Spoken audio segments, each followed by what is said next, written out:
আসসালামু আলাইকুম। ওয়ালাইকুম সালাম। মেলাক্ষণ ধরে দেখতেছি খারাপ আছে, কোথাও যাবেন? আমার বাড়ি আসলে অনেক দূরে, মায়ের অসুস্থ তো, ডাক্তার দেখাইতেছিলাম, টাকা সব শেষ, যাওয়ার ভাড়া নাই আর কি, একটু বিপদে পড়ে গেছি। উঠেন। আমি তো কইলাম আমার কাছে কোনো টাকা নাই, ভাড়া দিতে পারবো না। টাকা লাগবো না, উঠেন উঠেন, সমস্যা নেই, উঠেন।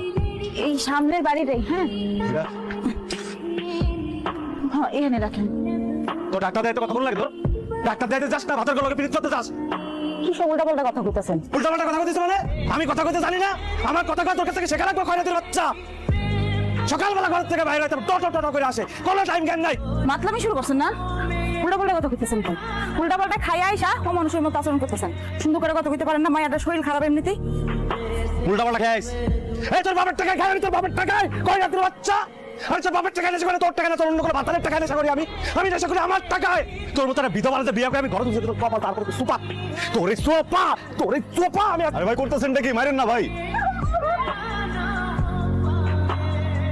তুই কেনা আমার বই নতুন লাগ ভাই, ভাই আমার এ তোর ভাতারের ভাত ভাল লাগে না? ভাল লাগে না ভাতের ভাত? নিত্য লাং বালা ওরে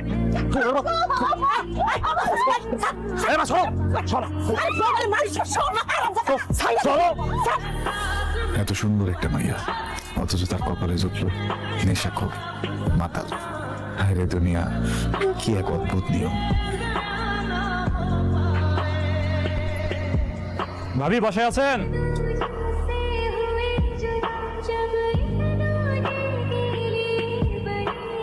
ভাই আপনি বসেন, আমি আপনার জন্য পানি নিয়ে আসছি।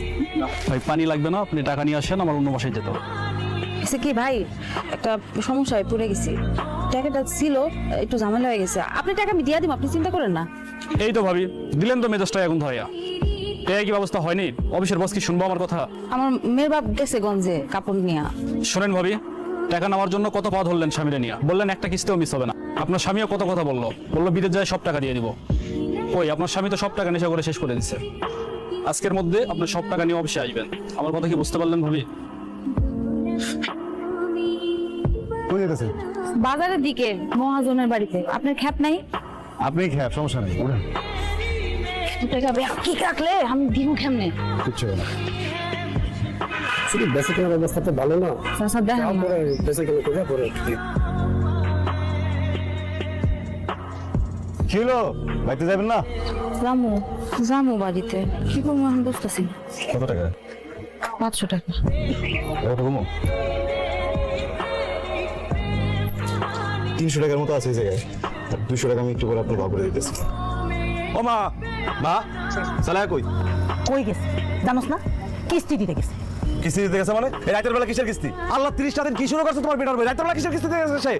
তোর কোন বাপের রাতের বেলা কিস্তির টাকা নেওয়ার জন্য বসেছিল? হ্যাঁ, তুই কিস্তির টাকা দিতে গেছিস না? আগের মাথায় শ্রাদ্ধ করতে গেছিলি? এই বিধবা বেটি আমার জীবনটা শেষ করে দিল। তুই বউকে এত চালাস কেন? আমি জ্বালাই না, এই বিধবা বেটি খালি তুলে দিয়ে তোমরা সবাই মিলে আমরা চালাতে চাও। আপনি বিদেশ যাবেন কইরা কিস্তির টাকা তুলবেন, পরে মদ গাঁজা নেশা পানি করে টাকাগুলো উড়াইতেছে। আর আপনি আমার এই কথায় কথায় বিধবা কইবেন না। তোর বিধবা কবো নাকি মেমসাপ কবো? আপনি কি করলেন? তুই আবার আমার নেশা করো, তুই আবার আমার নেশা করো। ভাই করতেছেন নাকি? আপনার ঘরের বউ, আমি তো বাইরের মানুষ, খারাপ না আছি, আশেপাশে বাড়ির লোকজন আছে, কথাবার্তা বলে ভিতরে যায়, কেমন দেখা যায় না? বাতারও সোলাঙ্গের দরদ বেশি না?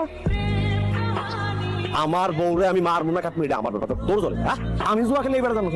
আমি জুয়া খেলে এইবার জানো গেলাম রে? পাড়া ভরে মাইকিং করে বেড়াচ্ছি, আমি জুয়া খেলি? ভাই আমি আজকে কিছু মনে না করলে একটা কাজ দেখে আপনার স্বামী কিশোর এই বিধবা খোয়া গালিন্দ করে বিয়ে করছিলেন আগে। বিয়া না হয়েও বিধবা ডাক্তার শুনতে হয় আমার আল্লাহ 30টা দিন, কপালের দোষ, আসলে করার কিছু নেই। বুঝলাম না। আসলে আমার এক জায়গায় বিয়া ঠিক হয়েছিল, মানুষটা বিদেশ থাকতো, হ্যাঁ আব্বা আমার দেখা খুব পছন্দ করছিল, হ্যাঁ এই সব কথাবার্তা পাকাপাকি করে গেছিল, বিয়ার দিনক্ষণ সব কিছু। মানুষটার সাথে আমার একদিন মোবাইলে কথা হয়েছিল অল্প সময়ের জন্য, নাম তার সম্পর্কে কিছুই জানি না, চেহারা ছবিও দেখিনি। ভাগ্য খারাপ আসলে আমার, বিয়ার ঠিক 1 সপ্তাহ আগে মানুষটার আব্বা মারা যায়। ওই দিক থেকে তারপর আর কোনো খোঁজ খবর পাই নাই আমরা। 3-3টা বছর অপেক্ষা করছি মানুষটার জন্য। 3 বছর মানে অনেক দিন অপেক্ষা করছি, মানুষটা আর এলো না। অনেক বড় ক্ষতি করে দিয়ে গেছে আমার। একটা কথা জিগাই, হ্যাঁ যদি কখনো না হেড সামনে একটা ক্ষমা করবেন না? ক্ষমা সামনে যদি পাই কচু কাটা করবো। সত্যি কি সালেহাই আমার নিহারিকা, যার জন্য আমি তিলে তিলে মনের বাগানে স্বপ্ন বুনছি, যার জন্য বিয়ার শাড়ি কিনা রাখছি, সেই শাড়ি এখন আমি কারে পরাবো? আমার জন্য আজকে আমার নিহারিকা তুষের অনলে পুরা মরতেছে। বাড়িতে কেউ আছেন? দরজাটা খুলুন। আপনার স্বামীর নাম কি মনির? কেন স্যার, কি কি হয়েছে স্যার? এত রাইতে আপনারা? কি হয়েছে কিচ্ছুই জানেন না? এখন জানবেন। আপনার ওই নেশাখোর আর মাদক ব্যবসায়ী হাজবেন্ডকে রাখে। কম স্যার, স্যার এ তো বাড়িতে নাই, বাইরে এখন বাড়িতে আসেন না। এই যাও তো, এই যাও, ভালো করে সার্চ করে দেখো, সবকিছু ভালো করে খুঁজে দেখো। বাসায় নেই না? এখন সব বের হয়ে যাবে। এই ভালো করে সার্চ করে দেখো।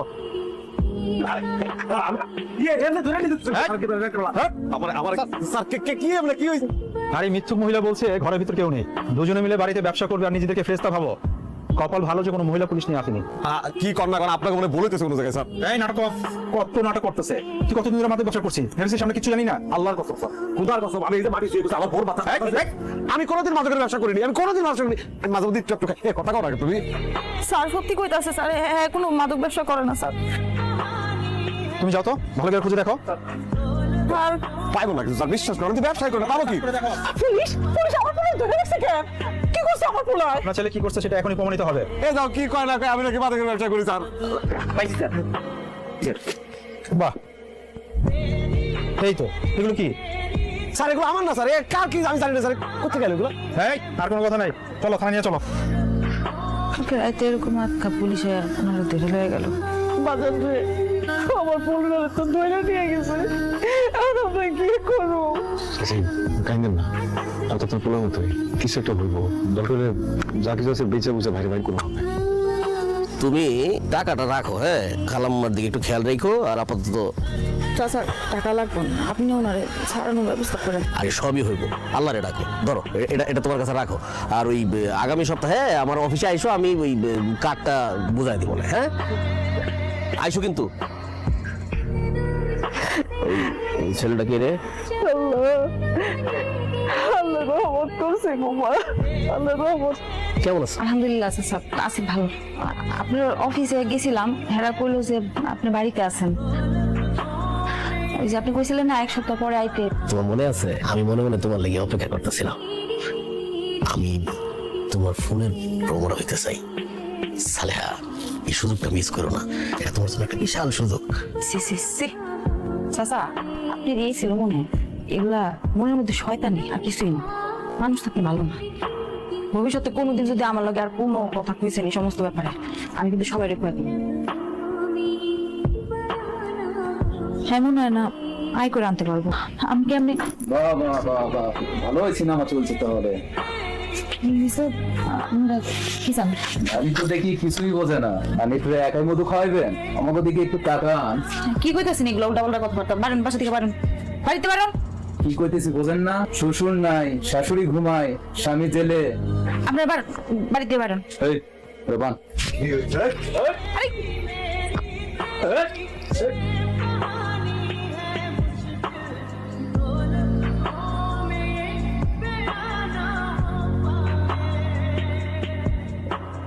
হারামজাদা, তোর এত বড় কলিজা হয়ে গেছে, আমার এলাকার মধ্যে এসে নোংরামি করে বেড়াচ্ছে। সামনে সাহেব, ওরা আমার বৌমা এমন করতে পারে না।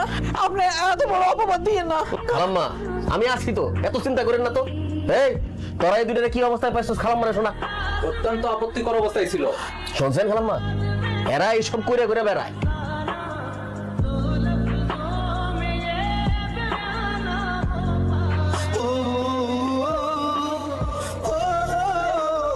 আমি চেয়ারম্যান চাচার লোক এখন কথা বলতেছি, সব ঠিক আছে, আপনি ছাড়িয়ে দিব। আমার মাফ করে দেন, হলে আপনি অনেক বড় বিপদে পড়বেন। আপনি কোনো মানুষ না, আপনি জানোয়ার।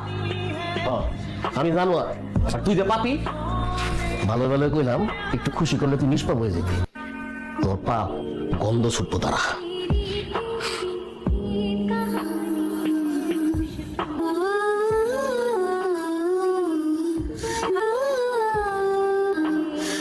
আমি সালেহা, ছোটবেলায় বাবা মা মারা গেছে, বড় হয়েছি মামার কাছে। তার আমার বিয়া ঠিক করছিল এক প্রবাসীর সাথে, কিন্তু বিয়া না হইয়াও আমার কপালে বিধবা নাম জুটে গেল। এরপর বিয়া হইলো এক নেশাখোরের সাথে। স্বামী নেশাখোর এসে আমার নির্যাতন করত। আমার বাচ্চা ফুটে সুন্দর মাইয়া সেটারও সে অস্বীকার করে। সম্পর্কে চাচা শ্বশুর সবসময় সম্পদ দখলের চেষ্টায় থাকে। আমার স্বামী জেলে যাওয়ার পর আমি সাহেবের কাছে যাই সাহায্যের জন্য, সে আমার কুপ্রস্তাব দেয়। আমি তাতে রাজি না হয় সে আমার আর হানিফ ভাইয়ের মধ্যে বাজে কথা ছড়ায়। এই মানুষটা সব সময় আমার সাহায্য করার চেষ্টা করছে, আমার বিপদে আমার পাশে এসে দাঁড়াইছে। আর এই মানুষটারই তারা শেষ পর্যন্ত ছাড় দেয় নেই, তার উপর অনেক নির্যাতন করছে। আমার শাশুড়ি এখন আমার সন্দেহ করে, সেও আমার বিশ্বাস করে না। আমার এই অসুস্থ মায়ের দেওয়ার কেউ নাই। আমি যাই না, আমি চাই না বড় হয়ে আমার এই ফুটফুটে সুন্দর মাইয়া রাস্তায় রাস্তায় পুরস্কার সে বস্তু। আজকে আমি আর আমার সন্তান আমরা দুজন আল্লাহর কাছে চলে যাই, দুনিয়া আমাদের জন্য না। সালেহা